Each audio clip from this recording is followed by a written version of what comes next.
Oh, man, to me, it's a toss-up because they're both really, really good fighters, both world-class, two of the best lightweights ever to fight. I'm really looking forward to it. To me, it all just really comes down to the adjustments that they both make. And I'm not really sure, like, we haven't seen him since the last fight, so it's really hard for me to say. And I really don't have a prediction. Like, if you stick a gun to my head and force me to choose, I guess I'm going to go with Poirier, just because he goes into the later rounds. I'm gonna lean towards him. He's gonna have the better cardio, and I think he's able to just dig deeper too.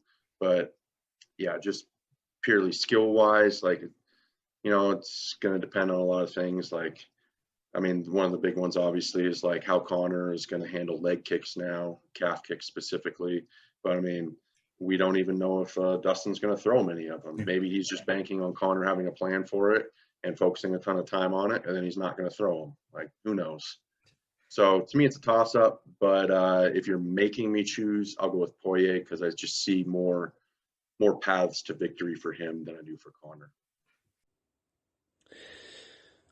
Probably the hardest prediction I think I've ever had to do. I think it'll be Poirier round 4. I think it'll take a little bit longer this time, but again, it just really wouldn't surprise me if Conor pulled out something special. But yeah, I think probably Poirier, I think he'll kind of TKO him, break him down over the 4 rounds, maybe even get a little sub, rear naked choke or something like that. But yeah, tough one, very tough fight.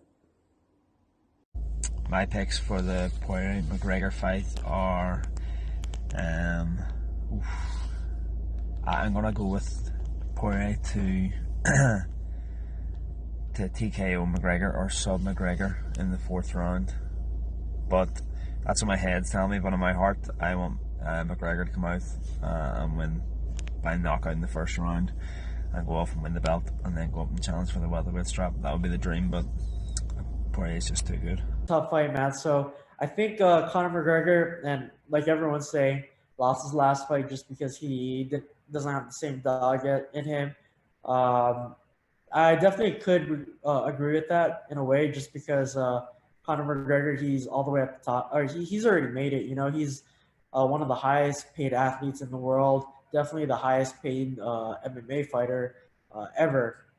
So he doesn't really have too much to prove. And with that being said, the drive that he was training for his second Poirier fight, it wasn't up there. But coming across that loss against Poirier, especially in the way that it happened, spectacular fashion, in a knockout, I'm pretty sure Conor McGregor is pretty motivated to win that rivalry just because they're 1-1 now. And this is where the legacy lies.